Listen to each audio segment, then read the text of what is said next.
Greetings from me, Sudip Bhaduri, your host for the Big Barton Film Show every Monday evening at 7 p.m, repeated during the course of the week.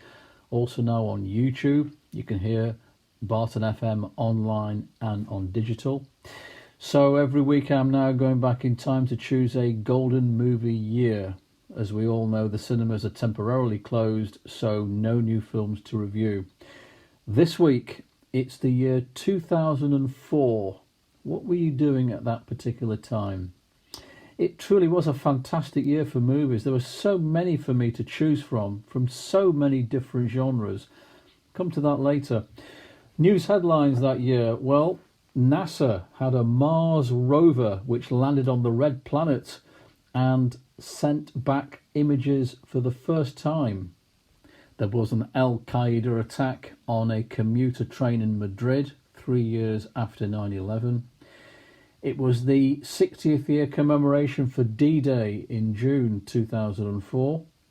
The great president and actor Ronald Reagan also died of Alzheimer's.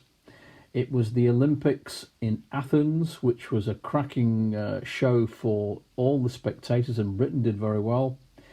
UK DJ and broadcaster John Peel passed away, and George W. Bush became president for a second term.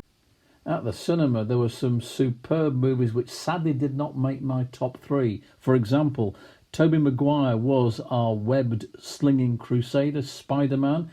Spider-Man 2 with Alfred Molina as a brilliant Dr. Octopus was clearly the best of the series. Pixar struck gold with The Incredibles. And there were some top-class overseas films like Howl's Moving Castle from the Ghibli Japanese animation studios, the brilliant German film Downfall, about the downfall of the Third Reich, The Diving Bell and the Butterfly, starring Matteo Almeric, and The Sea Inside, starring Javier Bardem. And, coincidentally, Amalric and Bardem were both James Bond villains in the current Daniel Craig franchise. And Tom Cruise donned a blonde hairstyle as a ruthless hitman in Collateral, opposite Jamie Foxx. Tom Cruise as a villain. In fact, that was really good. So what about my top three? Number 3, Hotel Rwanda. Dramatic true story of the slaughter of hundreds of Tutsis in the country of Rwanda in 1994. Mass genocide at the hands of the Hutu militiamen. In the Hotel Nile Colline, owned by gentleman Paul Rusesabagina, played superbly by Don Cheadle, it was Belgian owned. His wife, played by Sophie Okonedo, was also a Tutsi. With a lack of help from the UN, he decided to turn his hotel into a refugee camp. And this movie depicts, sadly, the lack of help from France, USA and Belgium. And it's a sad state of affairs when it takes a movie to teach people about a terrible catastrophe. And Cheadle does a magnificent job into turning this living legend that was Paul Rusesabagina into a flesh and blood reality. Both Cheadle and Okonedo nabbed Academy Award nominations. It was made by Terry George. It was a haunting experience, just like the Holocaust, but very poignant. Number 2, Sideways.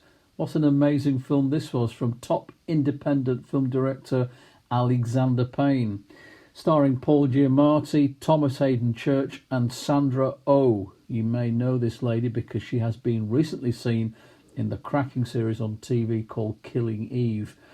This film was based on a novel by Rex Pickett. So Giamatti plays Miles, who is a would-be author and a social misfit, and wants to treat his friend Jack, who's about to be married, for a road trip to California. They specifically choose the Californian wine valleys. And Jack is what Miles isn't. Handsome, suave, very extrovertish. And Jack said secretly on the road trip he wants one final fling.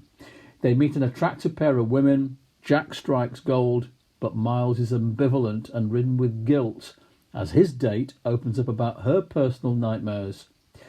So all of Payne's previous works have surrounded human behaviour and expectations. For example, The Station Agent and one of my all-time favourite films, About Schmidt, with Jack Nicholson. This is by far Payne's funniest movie, and the comedy at no point undercuts the powerful emotions. It's told with wit and charm and had several award nominations. So that's Sideways. My number one film, without a shadow of a doubt, was Eternal Sunshine of a Spotless Mind, from the brilliant mind of French director Michel Gondry, who was an acclaimed video maker. Now, this starred Jim Carrey and Kate Winslet, co-stars Elijah Wood and Mark Ruffalo, written by the brilliant talent of Charlie Kaufman.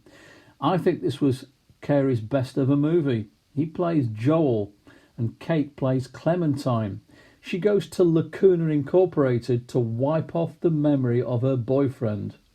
In a fit of emotional pique, Joel does the same. But whilst he is undergoing this transformation, things go awry inside his cerebrum, and he wants to stop obliterating the thoughts of Clementine. No one is paying attention to Joel's procedure. He wants to keep the memories of his love. The movie slips and slides between the outside world and Joel's mind. The effect is exhilarating. A superb piece of visionary movie making. It's unforgettable. My film of the year, Eternal Sunshine of a Spotless Mind. It was so refreshing to see screwball comedian Carrey branch out into quirky drama, and that was evident in the quality that was The Truman Show and The Majestic. He proved he can mix it with top drama actors like Ruffalo, Tom Wilkinson and Kate Winslet, as well as Ed Harris from The Truman Show. The insight of Eternal Sunshine is that at the end of the day, our memories are all we really have. When they're gone, they are truly gone. It's also worth mentioning some other top quality movies. $1 Million Baby, made by Clint Eastwood, starring him and Hilary Swank. Now, Eastwood plays an aging boxing trainer who takes a very fiercely determined young woman under his wing. She wants to be a top boxer. It won a host of Oscars. Crash, written and directed by the brilliant Paul Haggis. Whole host of great actors including Thandie Newton and Matt Dillon. Disturbing scenes of anger, hatred and bigotry in LA, as several main protagonists come head to head via major events which will change their lives forever. Lots of powerful vignettes. And also Finding Neverland, a real tearjerker starring Johnny Depp, Kate Winslet and Julie Christie, and a young Freddie Highmore. The tale of J.M. Barrie, the creator of Peter Pan, who was in a loveless marriage. He was in a writer's rut, but he's drawn to 4 boys playing every day in his park. He finds out that their mum is widowed and is ill, and this family inspire him to daydream about Peter Pan. Nicely crafted, arguably Depp's best ever show on screen as the Scottish author. So, movie news from the year 2004. And we mourn the death of 2 all-time legendary actors. Christopher Reeve, arguably the best ever Clark Kent, aka Superman, on the silver screen. Died aged 52, too young. Paralysed after a horse riding accident, and he died suddenly. He never ever recovered from his accident, but after all, he was a Superman in real life. Much loved still. Marlon Brando, what can we say about this all-time legend? He won 2 Oscars for The Godfather and On the Waterfront, and a host of other Oscar nominations. I will always recall the warped mind of renegade Colonel Kurtz in Apocalypse Now. Other notable films included Last Tango in Paris, A Dry White Season, and Viva Zapata. And of course, linked with Christopher Reeve, he played Superman's father, Jor-El, in the Superman franchise.